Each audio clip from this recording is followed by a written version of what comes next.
Welcome. This is our first in the Meshes Policy Advisory Board chat series. The topic we talked about was stablecoins are everywhere. At least you and I have been in this industry a long time, and that is literally true. We wanted to talk a little bit about the evolution of stablecoins and stablecoin rails. I wanted to get your thoughts because when I think about it, for a long time, stablecoins were a crypto infrastructure story. It was the on-ramps to crypto, it was the on-ramps to DeFi, on and on. In my mind, it's actually now evolving into part of major payment rails, into how money moves. Do you see it the same way? Definitely. And I think this is such a critical topic because, to my mind, really where we're trying to get to is stable coins as money. Like, this is just another form of digital money and not just an on and off ramp to crypto, and that not being the only use case. And I think that's why we've seen such a proliferation across both the crypto and institutional space. We've seen so many different evolutions and iterations of new forms of digital money, in not just stable coins. Like, we also have seen, to your point, upgrades in payment infrastructure. So obviously ARC from Circle, we've seen with Tempo on Paradigm and Stripe with having a specific blockchain for payments. And then we also just saw last week, we saw JPMD being used on Base on a public chain. So deposits acting more like stable coins. And so I think that, to answer your question, we have seen that kind of surge in adoption and surge in development because it's not just about on and off ramps anymore. It is kind of the future of the payments ecosystem. And obviously, I'm sure you have thoughts as well about why we got there too, given developments in the US this year and where we're going. It's a really good point. I fully agree with you. And it's interesting. We've often talked about what are the use cases for blockchain technology? And you probably remember 5, 6, 8, 10 years ago was we're going to tokenize everything. It'll be tokenized real estate. I'm going to argue that stablecoins are the most successful use case of blockchain capabilities. And when you mentioned some names, you mentioned Fiserv, you mentioned JPM's deposit token on Base. We're looking at PayPal, we're looking at Zelle, we're looking at Stripe, we're looking at some of these major players. We're starting to look at scale happening in the space. And you sit over in the UK and I sit in the US, and you and I have an opportunity to really look at the landscape. I would argue that part of the scale that we're seeing now really is from a regulatory clarity and an institutional comfort perspective. And I think the reason for that is, in the aggregate, a lot of these firms look at their long-term strategy and realize innovation's coming, we have to be part of it. Are you seeing that same dynamic? Yeah, definitely. And I think, as you say, that point about regulatory comfort really cannot be underlined enough. And even though I sit in the UK, obviously we've watched what happened in the US with interest. And I think what's really critical here is that even though the US hasn't finished market structure and we're still waiting for genius rulemaking, there's still a lot of legislative work to do in the US. What has changed is that firms are no longer quite so afraid of the very, very long arm of the US law. And so that, coupled with the evolution of regulatory frameworks in other jurisdictions, UK, but also in Singapore, Hong Kong, Abu Dhabi, other major financial hubs, means that institutions feel, okay, we now have the go-ahead to get involved in these markets, to upgrade our infrastructure, to think about what the future of the payments ecosystem looks like. But obviously, there is still quite a bit of a fragmentation in this space as well. And while everyone tries to figure out what their project is going to be, I think that we will also need to see interoperability solutions and solutions to connect across the ecosystem as well, because there's still a lot of building in silos. At least I'm with you and I agree. And you mentioned the regulation. And just to be clear, for anyone who might be listening to this, it's not perfect, but at least it's a bit of progress that I think is really important. And I think it really paints the picture of a future where what we talk about as traditional banking rails and broadly tokenized money rails begin to converge. And at least you and I have to talk about adoption. We have to talk about some of the regulatory and integration items. But is that a fair statement? And does that open up the wider financial markets to new innovations because of stablecoins? I'm going off script here. No, I think you're absolutely right. I think that stablecoins are a great option for traditional players. And also, One thing that I would also kind of highlight and call out is that stablecoins aren't just an option for treasury management or what have you. Stablecoin issuers, a lot of them will also be clients of banks and asset managers. And there's a huge opportunity there as well. And I think that sometimes we forget that many major banks are also clients of each other. That's how this ecosystem works. And so I think that if we neglect that other opportunity for institutional adoption, we're actually missing a piece of the picture here, which is that, and it comes back to what you were saying at the beginning, stablecoins aren't just an on and off ramp anymore. These stablecoin issuers and the way their usability is truly achieving scale.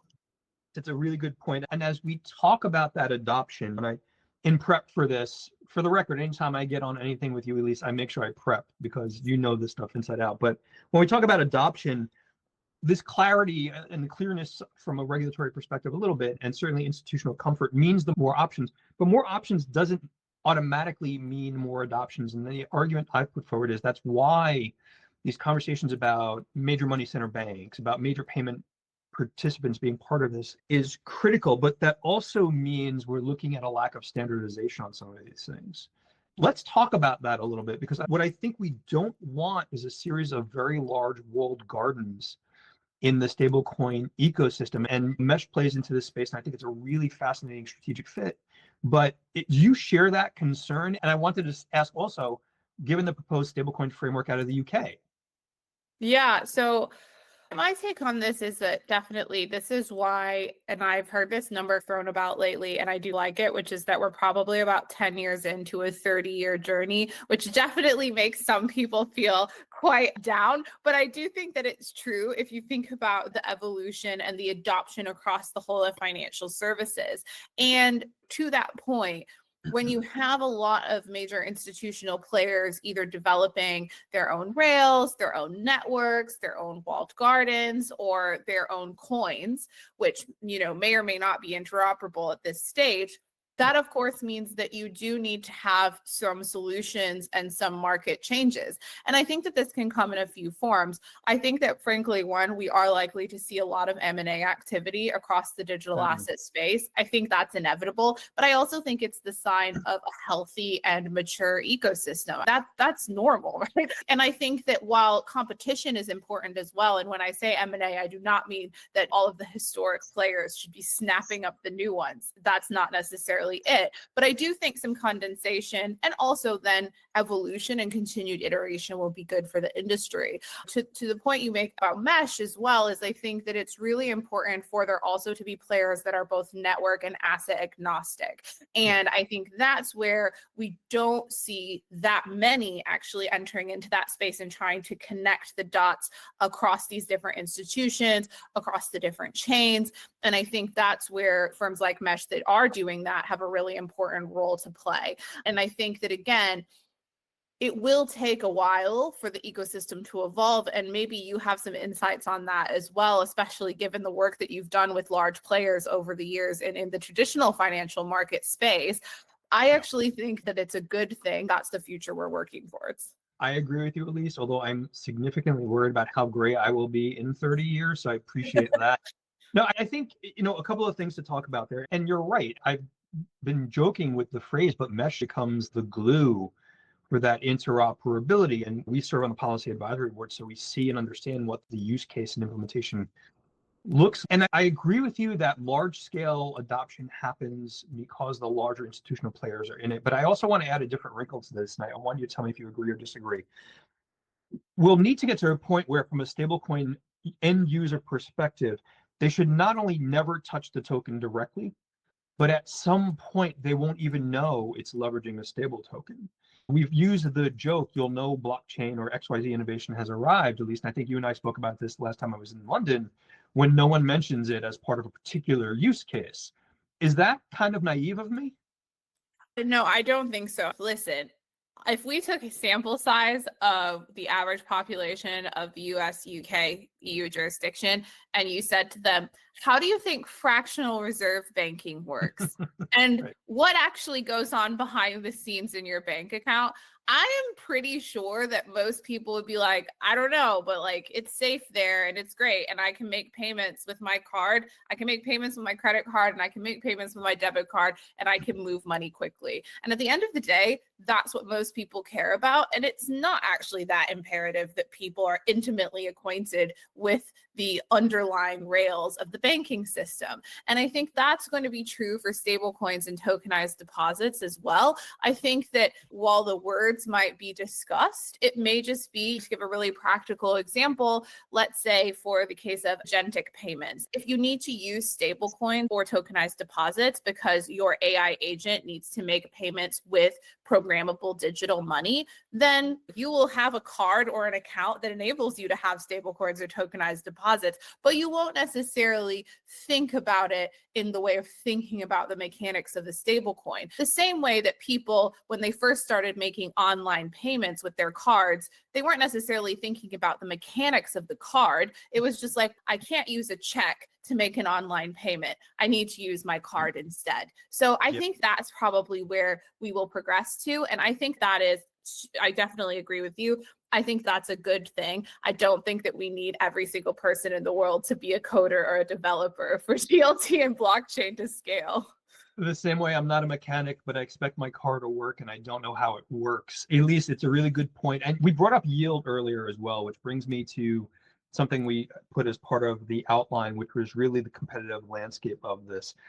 You know, you mentioned Genius Act, which specifically bars yield from payment stablecoin providers in the US. There is a kind of an argument, and some of the banking industry has pushed back. You probably saw this as well around that doesn't exclusively prohibit other firms that are tangential to it that might be able to do it on behalf of these providers. I think that's a nuanced policy conversation. But if we take yield off the table for a second, my belief is that the competitive advantage for stablecoins and the providers of stablecoins will be in distribution.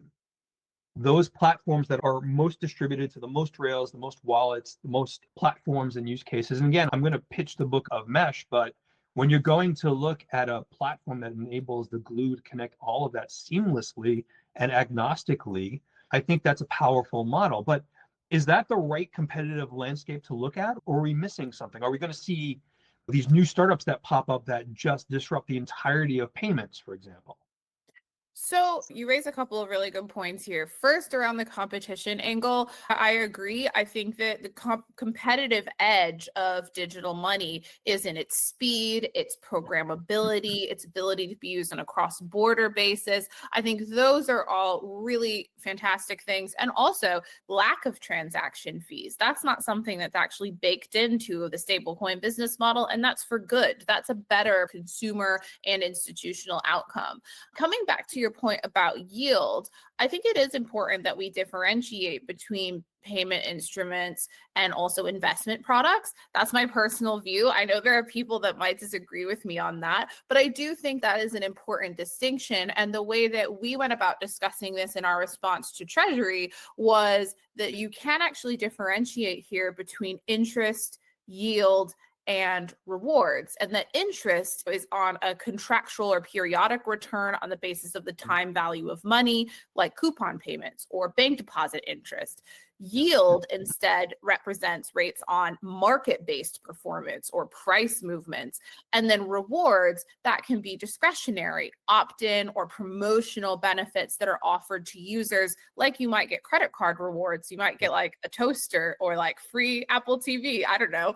But I think that distinguishing between those things is really important. And rather than thinking about, okay, it's a blanket prohibition on anything being offered back to stablecoin users, I don't really see a reason why they couldn't offer a compelling reward to their consumers, so long as it's obviously distinct from those other types of products. So I think there's plenty of room here for stablecoins to compete. I think that there's still room for tokenized deposits and traditional deposits to compete. And at the end of the day, my view on that from a competition lens is that actually digital money should be encouraging both digital financial services and traditional financial services to be better in their offerings. Like, how can we offer better products to businesses and to retail customers? I fully agree with you, Elise. The only thing I'll add to that, and I absolutely see the intellectual argument about yield versus interest versus rewards. And for the record, bringing up a toaster, like the old banking days where you opened a bank account and you got a toaster, is quite a flashback, but it's nostalgic. I will add one thing to that, though, and particularly for the organizations becoming part of the stablecoin ecosystem, that does implicate a series of different laws and regulations depending on how those are branded. So when you talk about states where it becomes not just the federal legislation, but now you've got 50 states around, are you now doing banking? Are you now doing payment services? So I'm with you from a utility use case basis, and what does that mean from a rewards perspective? And I think maybe market structure clears some of that up, but I think it's an important point that you make. I think the thing I've been focusing on a little bit when we look at competition is liquidity concentration, which is a concern to me. When we look at these really giant stablecoin participants, when you look at some of the TradFi organizations getting deeply involved, are you concerned about that kind of liquidity concentration? I see innovation as a way for new organizations to minimize that kind of concentration, but it's still a concern, isn't it?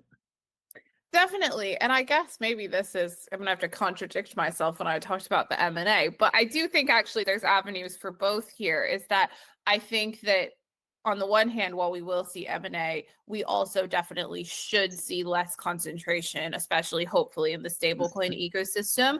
I think that obviously as 99% of the world's stablecoins are dollar backed, I personally don't think that for the long-term future, that is the way it has to be. I think that we have a lot of other currencies. We have a very healthy and thriving FX market around the world. I don't see why we also shouldn't have other currency denominated stable coins, as we also see other frameworks for stable coins come online around the world. And so I agree. I actually hope to see some of that concentration risk in terms of stable coins fade a little bit as the ecosystem matures, and also as other options enter into the market as well. So again, I think when it comes back to healthy competition, there should be healthy competition across TradFi, across DeFi markets, but also thinking about how we can just continue to offer better products for the consumer and businesses.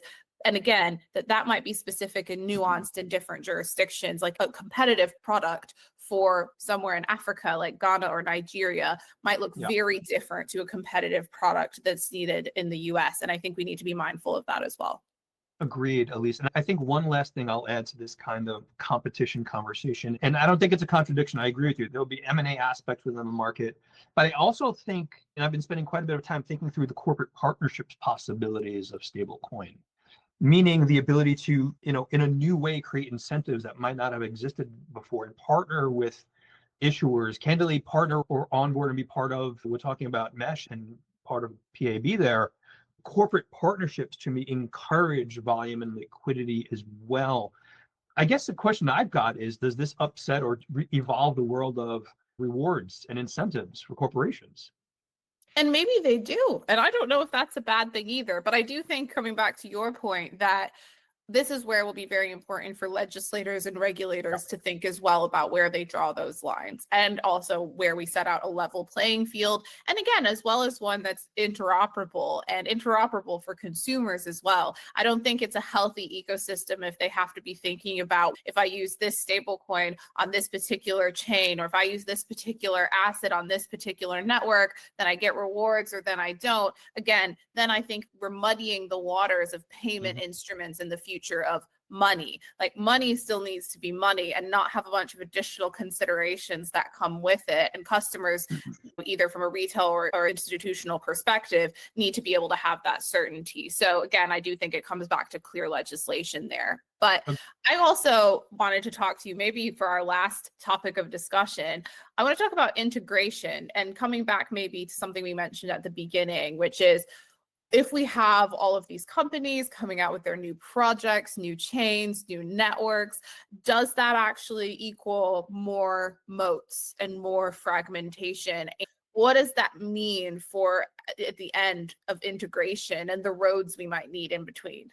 Yeah, this is an interesting challenge, and it makes sense from a franchise perspective. These franchises want to maintain their walled gardens. They want the moats around their particular ecosystems. And I understand that, but you and I know moats are essentially, a tax on developers and technologists. They're a tax on, or a penalty or fee on enterprises and users. They're ultimately a tax on end users as well. And there's no sort of open banking framework for all of this. It really does bring us back to a couple of different things. I think when we talk about in the US Genius Act, when we talk about potential market structure that defines the usable rails there, I think it really becomes a question of what are the platforms that enable and minimize the friction. It brings me back to the old gold rush conversation, and at least you and I probably use this kind of analogy many times. The most capable and profitable participants were the ones who supplied the tools and removed the friction. Integration capabilities, again, let's pitch the book of what we're trying to do with Mesh.